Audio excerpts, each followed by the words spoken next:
오늘 맥주감사주일을 맞아서 하나님의 전에 나오신 모든 성도님들을 주님의 이름으로 사랑하고 축복합니다. 잘 오셨습니다.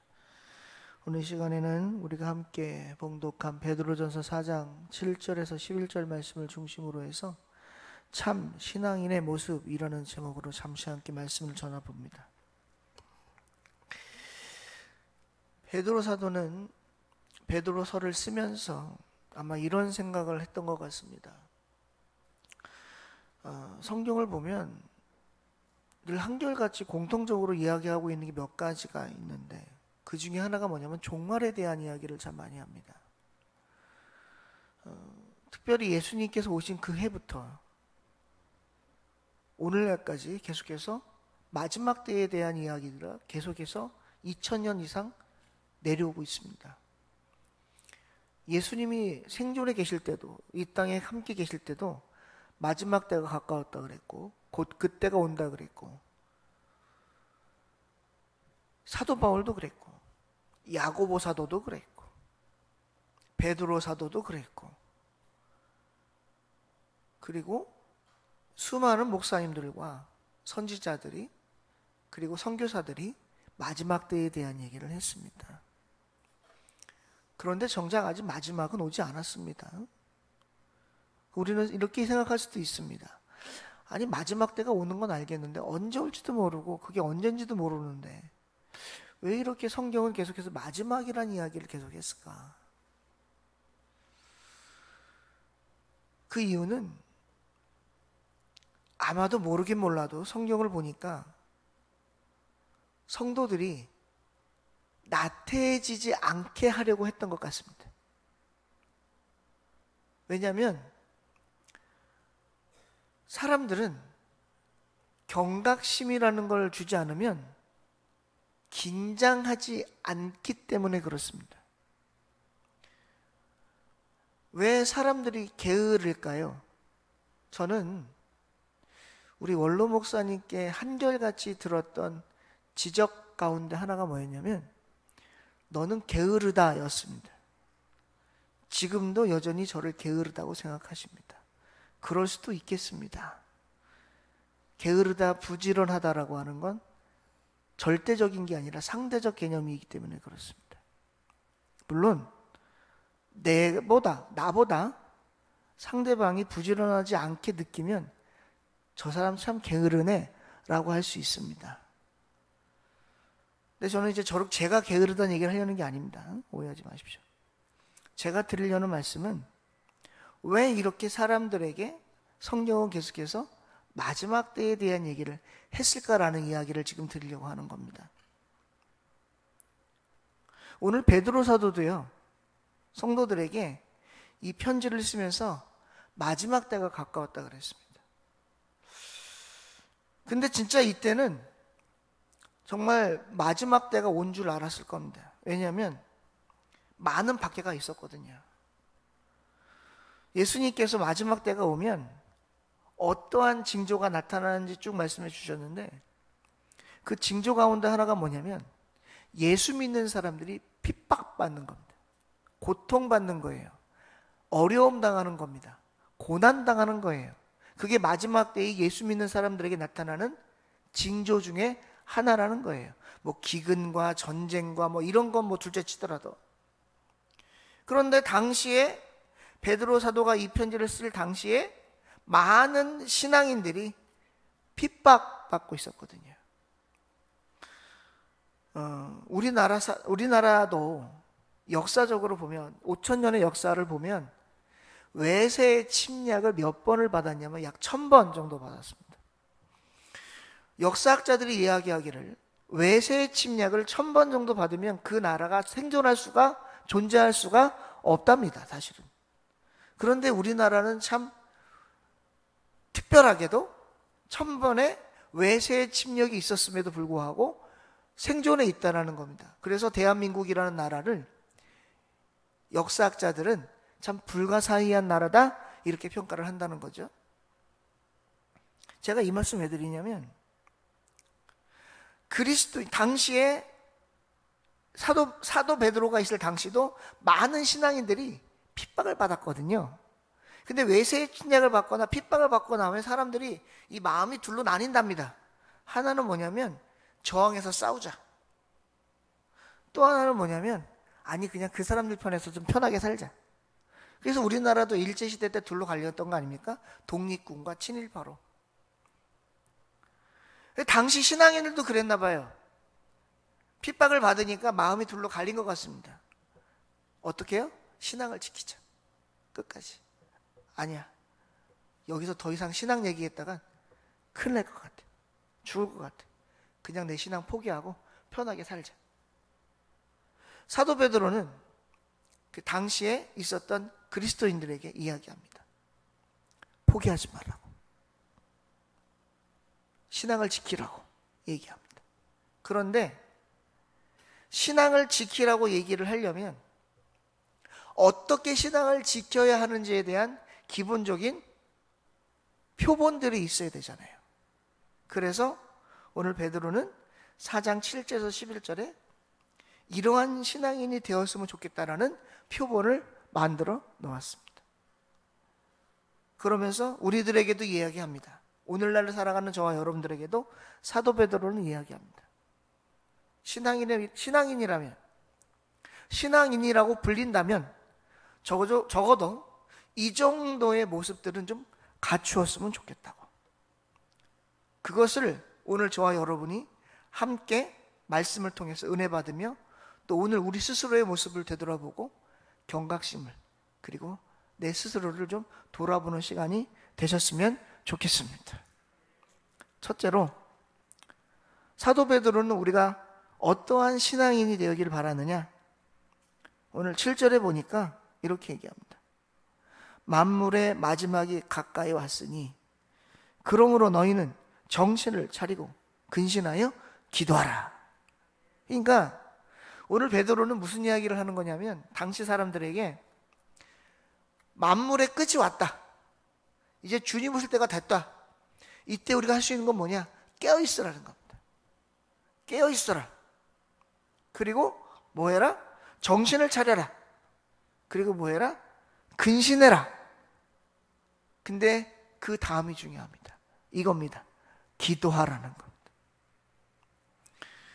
여러분, 우리는 기도합니다.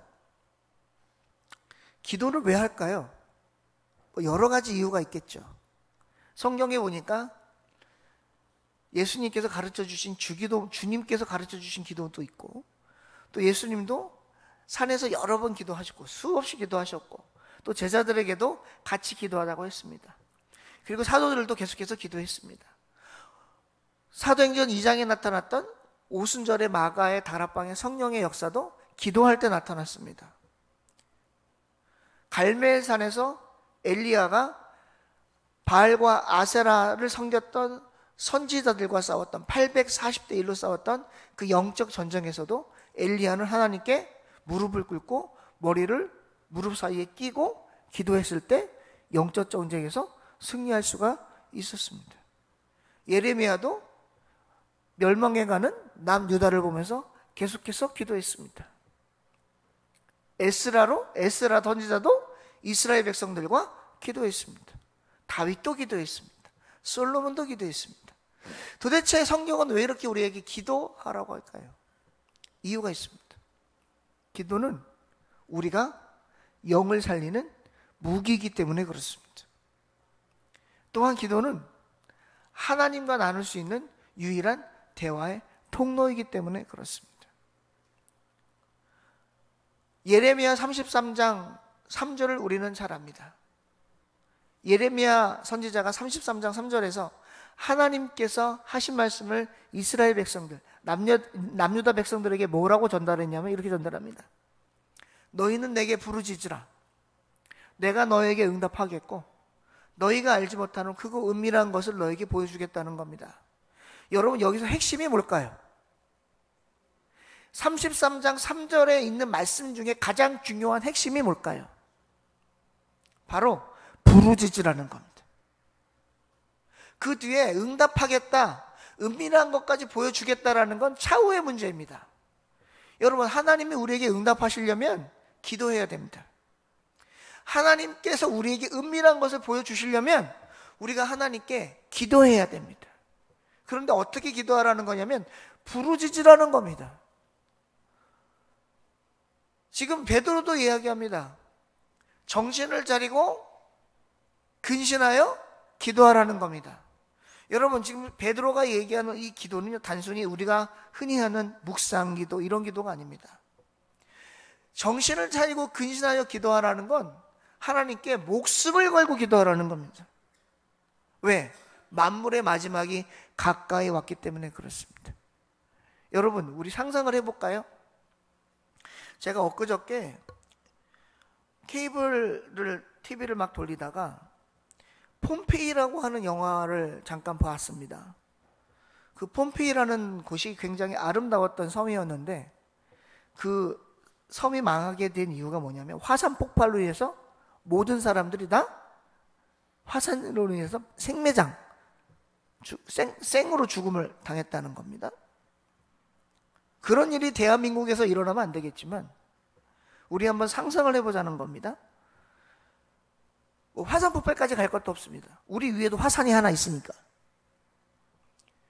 핵이라는 화산이 하나 있잖아요. 우리 머리 위에 지금. 만약에 저쪽에서 쳐내려온다고 생각을 해보자고요. 그럼 우리 어떻게 기도할까요? 하나님, 북한이 쳐내려오네요. 어떻게 할까요? 나가서 싸울까요? 말까요? 그렇게 기도하시지는 않을 겁니다. 아마 우리 성도님들 죽기 살기로 기도하시지 않겠어요? 오늘 사도 베드로가 얘기하는 정신을 차리고 근신하여 기도하라는 건 죽기 살기로 기도하라는 겁니다. 왜냐하면 만물의 마지막이 가까이 왔으니 두 번 다시 기회가 없다는 겁니다. 무슨 기회? 기도할 기회. 아직 만물의 마지막이 가까이 오기는 했으나 끝은 아니죠. 그러면 우리에게 뭐가 있는 겁니까? 아직 기회가 있는 겁니다. 여러분, 우리는 잘 되기를 바랍니다. 성공하기를 바랍니다. 행복하기를 바랍니다. 모든 것들이 형통하기를 바랍니다. 이건 예수 믿는 사람이나 안 믿는 사람이나 똑같습니다. 그런데 하나님을 믿는 우리가 하나님 안에서 믿는 믿음으로 형통하고 잘 되고 잘 살기를 바란다면 어떻게 해야 될까요? 그저 하나님께 하나님 복 주세요. 복 달라니까요? 복 내놓으니까요? 나 잘 되게 달라니까요? 그러면 되는 게 아닙니다. 이스라엘 백성들이 왜 하나님 앞에 벌을 받아 40년 광야 생활을 했습니까? 그들에게는 하나님께 대한 감사가 없었습니다. 원망만 있었습니다. 또 하나 중요한 건 뭐냐면 하나님께 대한 기도가 없었습니다. 왜? 하나님이 그냥 해주는 줄 알았거든요. 그러나 여러분, 우리는 알아야 됩니다. 하나님이 우리에게 요구하시는 게 뭔지 오늘 베드로가 알려줍니다. 깨어 정신 차리고 근신하여 기도하시기를 바랍니다. 중요한 겁니다. 두 번째, 8절입니다. 무엇보다도 뜨겁게 사랑할지니 사랑은 허다한 죄를 덮는다 했습니다. 여러분, 마지막 때가 되니까요, 사도 베드로가 보니까, 당시에 보니까 어떤 일이 벌어지냐면 서로 원망하기 시작합니다. 핍박받으니까 남을 돌아볼 정신이 없는 거예요. 내가 어려워지니까 남을 돌아볼 정신이 없어요. 마음의 여유가 없어요. 그럼 어떻게 돼요? 마음이 강팍해집니다. 여러분, 마음이 강팍해서 멸망 직전까지 갔던 때가 언제냐면 엘리사 선지자가 있을 때입니다. 그때 아수르에게 침공당해가지고요, 나라가 성이 완전히 포획가 돼가지고 나가지도 못하고 들어오지도 못해요. 그러다 보니까 안에서 먹고 살아야 되는데 먹을 게 떨어지니까 음식들이 가격이 천정부지로 올라갑니다. 뭐까지 팔아먹기 시작하냐면 비둘기 똥까지 팔아먹기 시작합니다. 근데 그것도 없어서 못 먹습니다. 그러다가 이제 무슨 일이 벌어지느냐? 자식을 잡아먹기 시작합니다. 그러면서 이야기합니다. 오늘은 네 자식 잡아먹자. 내일은 내 자식 잡아먹고. 그래서 오늘은 다른 사람 자식 잡아먹습니다. 그런데 그 다음 날이 됐습니다. 내 자식 목숨이 아까우니까 숨깁니다. 그러자 자식을 잡아먹게 된 사람이 임금 앞에 나가서 탄원을 합니다. 이 사람이 어제는 내 자식 잡아먹고 오늘은 자기 자식 잡아먹기로 했는데 오늘 자기 자식 잡아먹으려고 했더니 빼돌렸습니다. 이거 심판 좀 해주세요. 그거 어떻게 심판합니까? 그거. 야, 너도 네 자식 잡아와서 같이 잡아먹어 라고 할 겁니까, 왕이? 그러자 왕이 격분한 나머지 엘리사를 죽이려고 합니다. 이스라엘 백성들은 다시 깨닫지 못한 게 있었습니다. 뭐였냐면 그들은 하나님과의 영적 교제가 완전히 끊어져 있었다는 사실을 기억하지 못했습니다. 그러자 어떻게 됩니까? 나만 생각합니다. 나만 중요합니다. 다른 사람은 중요하지 않습니다. 그러니 그 안에서 어떻게 됩니까? 원망과 불평만 일어납니다. 다툼만 일어납니다. 증오만 생깁니다. 미움만 생깁니다. 뭐가 사라집니까? 사랑이 사라집니다. 고린도전서 13장 13절에서 사도 바울은 이야기합니다. 믿음, 소망, 사랑 이 세 가지는 항상 같이 있을 건데 그 중에 제일은 사랑이라고. 오늘 베드로도 이야기합니다. 당시 기독교인들에게, 신앙인들에게 너희들이 핍박받는 거 알겠다. 힘든 거 알겠다. 어려운 거 알겠다. 고초당하는 거 알겠다. 좌우 살필 겨를이 없는 것도 알겠다. 그렇지만 나는 너희들에게 얘기하고 싶다. 서로를 사랑했으면 좋겠다. 왜냐하면 사랑은 모든 죄를 덮기 때문이다 라고 얘기합니다. 여러분, 우리는 평안을 이야기합니다. 행복을 이야기합니다. 기쁨을 이야기합니다. 감사를 이야기합니다. 그러려면 우리 안에 뭐가 있어야 됩니까? 사랑이 있어야 됩니다. 우리 안에 원망과 불평이 생기는 순간 사랑은 도망갑니다. 우리 안에 증오와 미움이 생기는 순간 사랑은 사라집니다.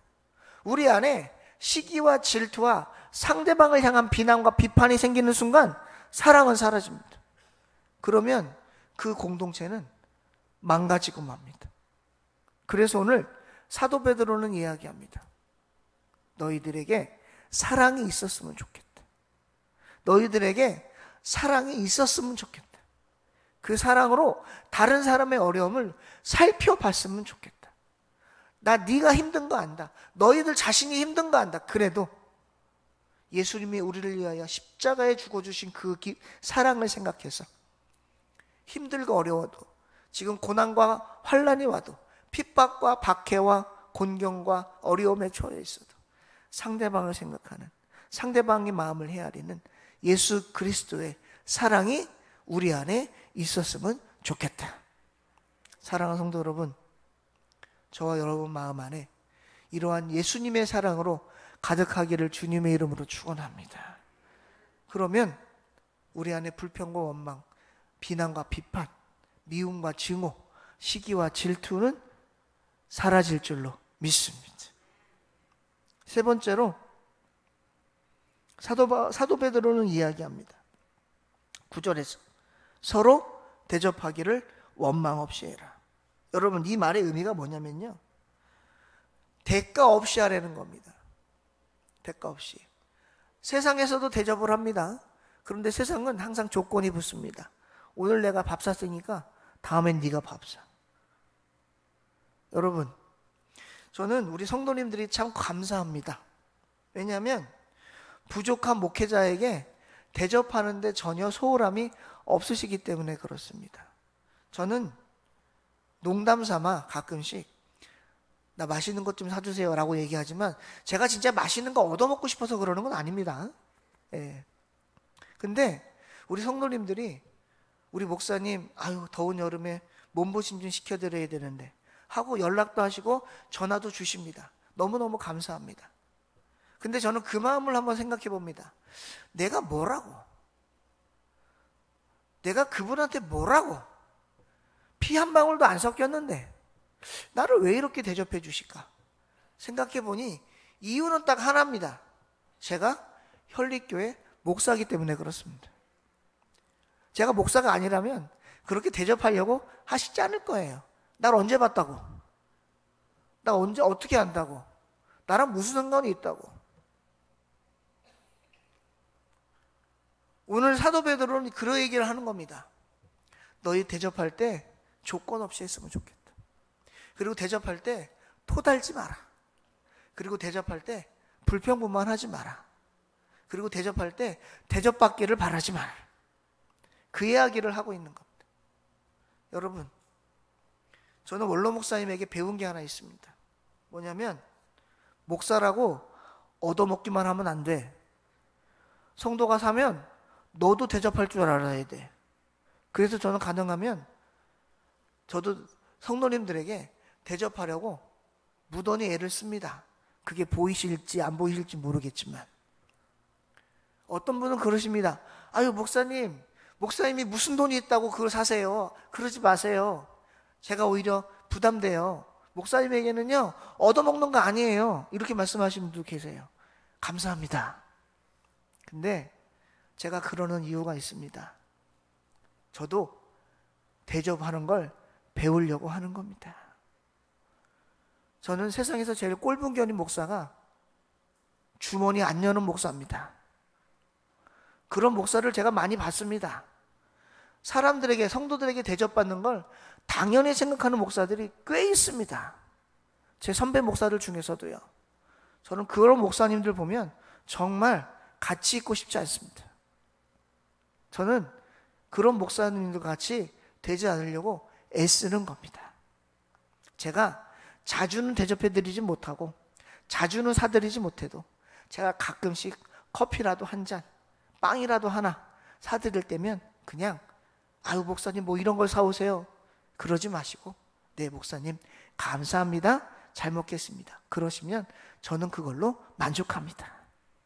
제가 무슨 말씀 드리려고 하냐? 오늘부터 목사님한테 빵 사달래야지 그러려는 게 아니고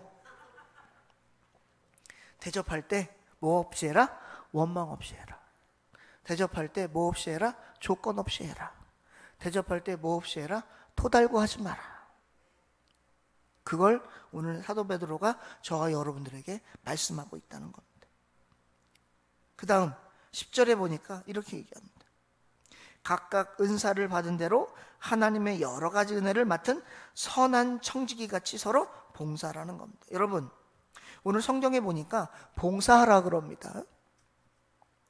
이 봉사라고 하는 의미가 두 가지로 쓰입니다. 하나는 뭐냐면 사람에게 하라는 겁니다. 또 하나는 뭐냐면 하나님께 하라는 겁니다. 그런데 여러분 이거 하나는 좀 우리가 수정하고 갔으면 좋겠습니다. 뭐냐면 여러분 하나님께는 봉사하는 게 아닙니다. 하나님께 하는 건 봉사하는 게 아니에요. 따라합시다. 하나님께 하는 건 봉사하는 게 아니라 헌신하는 것이다. 예. 봉사는 누구한테 하느냐? 나보다 못한 사람, 나보다 어려운 사람한테 내 것을 나눠주고 나에 있는 것을 도와주는 것, 그걸 봉사라고 하는 겁니다. 하나님께는 봉사하는 게 아니에요. 우리 성도님들 쓰시는 언어 중에 몇 가지 제가 고쳐드릴 게 좀 있는데, 첫째, 여러분 예배는 보는 게 아닙니다. 드리는 겁니다. 두 번째, 교회에서 내가 하는 건 교회에서 봉사하는 거 아닙니다. 교회에서는 헌신하는 겁니다. 그러니까 사람에게도 봉사할 때 불평 없이 하잖아요. 하나님께 헌신하는데 불평이 있으면 되겠습니까? 하나님께 드리는 게 불평이 있으면 되겠어요? 하나님께 하는 게 조건이 있으면 되겠어요? 그래서 오늘 10절에 뭐라고 하느냐? 한번 따라해 보겠습니다. 선한 청지기 같이. 한 번만 더. 선한 청지기 같이. 여러분 선한 청지기는요 두 가지가 없습니다. 첫째, 원망 불평이 없습니다. 두 번째, 조건이 없습니다. 그냥 하는 겁니다. 그냥 하는 거예요. 저는 우리 성도님들이 다 선한 청지기들이 되셨으면 좋겠습니다. 근데 그 선한 청지기들이 어떻게 하느냐? 각각 은사를 받은 대로 하나님이 우리에게 주실 은사가 있습니다. 은사는 헬라어로 카리스마입니다. 카리스마. 그 다음에 은혜가 있습니다. 하나님의 여러 가지 은혜로. 은혜는 헬라어로 카리스입니다. 비슷하죠? 은혜는 카리스, 은사는 카리스마. 그래서 우리 사람들에게 이런 말 하잖아요. 아우, 저 사람 카리스마 있어. 근데 난 칼이 없네. 농담으로 그 말씀 자주 하시잖아요. 저 사람은 칼이 있어. 난 칼이 없어. 그 카리스마가 은사라는 뜻입니다. 헬라어로. 우리 성도님들에게 하나님이 주신 카리스마가 하나씩 다 있습니다. 하나가 있는 분도 있고, 두 개가 있는 분도 있고, 세 개가 있는 분이 있어요. 그것을 사용하지 않으면 하나님이 그 은사, 카리스마 걷어가십니다. 하나님이 주신 은사, 카리스마를 있는 그대로 어떤 청지기같이, 선한 청지기같이 하나님 앞에 사용하시기를, 헌신하시기를 주님의 이름으로 축원합니다. 근데 하나님께만 하라는 게 아니에요. 누구에게도 하라는 거냐? 내게 옆에 붙여주신 사람에게도 하라는 거예요. 사람에게도. 그 사람이 어디 있어요? 바로 옆에 있어요. 옆 사람을 한 번씩 쳐다보십시오. 그분에게 선한 청지기같이 하나님께 받은 은사대로, 하나님이 받은 은혜대로 봉사하시기를 주님의 이름으로 축원드립니다. 그 다음 마지막 11절 뭐라고 이 말씀하시느냐, 사도 베드로가. 만일 누가 말하려면 하나님의 말씀을 같이 말씀하는 것 같이 하라는 겁니다. 여러분, 이 말씀을 잘 좀 이해했으면 좋겠습니다. 왜냐하면 여기에는 두 가지 의미가 있기 때문에 그렇습니다. 말을 하려면 하나님의 말씀을 하는 것 같이 하라. 첫째, 말을 할 때 사람의 말로 하지 말라는 겁니다. 목사님, 나 사람인데요? 맞습니다.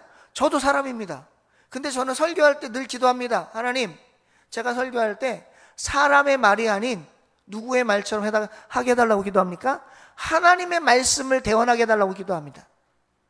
우리 성도님들도 그랬으면 좋겠습니다. 이게 왜 그러냐면, 사람의 말로 하면 그 안에 사람의 감정이, 죄악된 본성이 내 마음에 들어가기 때문에 야고보 사도가 얘기한 것처럼 우리의 혀는 사람을 쏘는 독사와 같기 때문에 사람들에게 상처 주기 쉽습니다.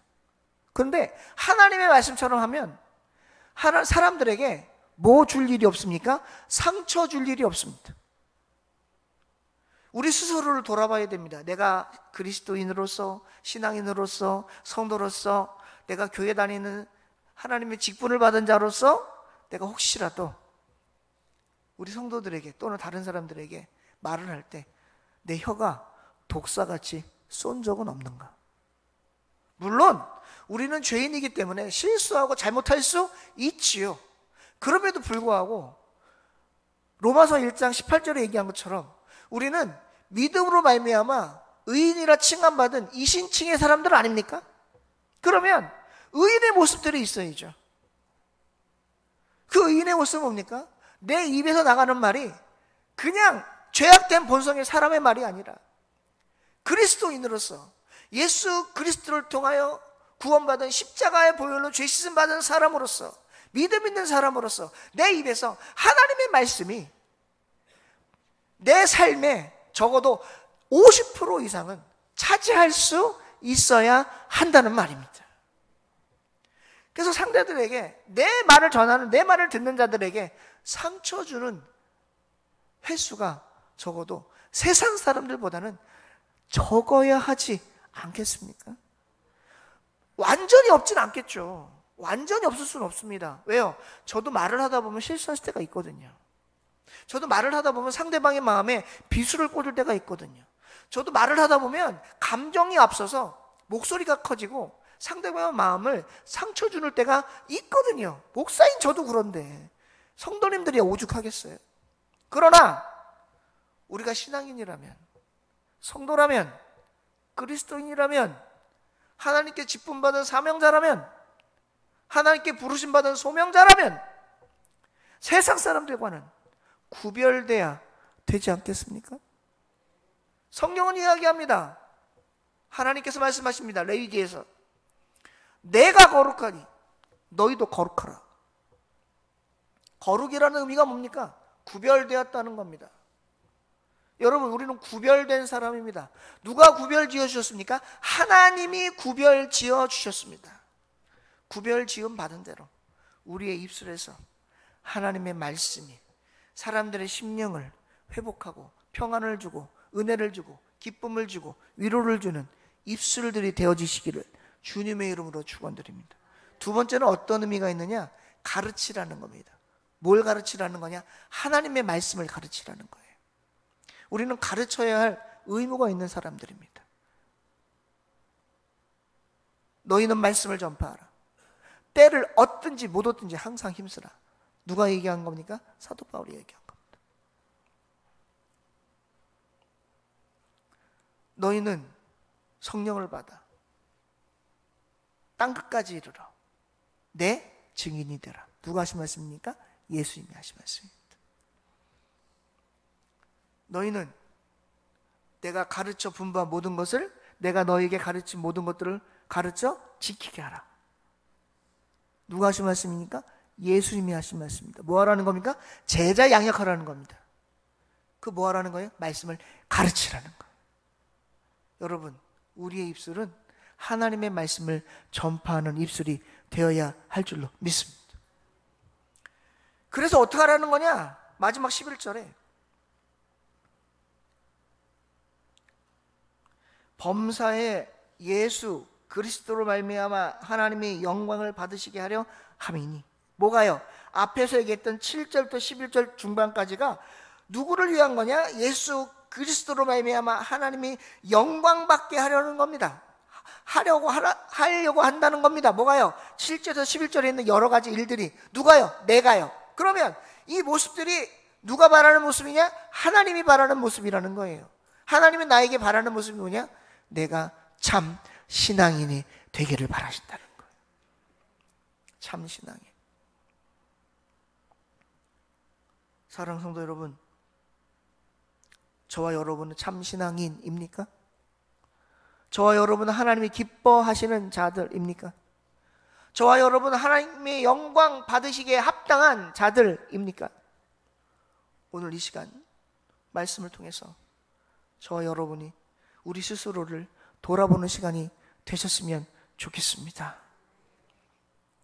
오늘 맥주감사주의를 맞아서 참신앙인이 어떠한 모습이었는지, 참신앙인은 어떠해야 하는지, 하나님은 우리에게 어떠한 삶의 모습을 바라시는지 오늘 베드로전서 4장 7절에서 11절 말씀을 통하여 함께 은혜 받기를 원합니다. 말씀을 통해서 받은 은혜대로 하나님 앞에 온전히 살아가시는 저와 우리 성도님들 되시기를 주님의 이름으로 축원드립니다. 기도하겠습니다. 하나님, 이 시간 부족한 자가 베드로전서 4장 7절에서 11절 말씀을 중심으로 30 말씀을 전했습니다. 주신 말씀 속에서 받은 은혜 잊지 않게 하시고 말씀 들은 대로 우리들의 삶을 되돌아보며 하나님 앞에 참 신앙인의 모습으로 살아갈 수 있도록 주님 도와 주시옵소서. 부족한 자 말씀 전할 때 잘못 전한 말씀 있으면 용서하여 주시기를 원하고 감사드리고 예수님의 이름으로 기도하옵나이다. 아멘.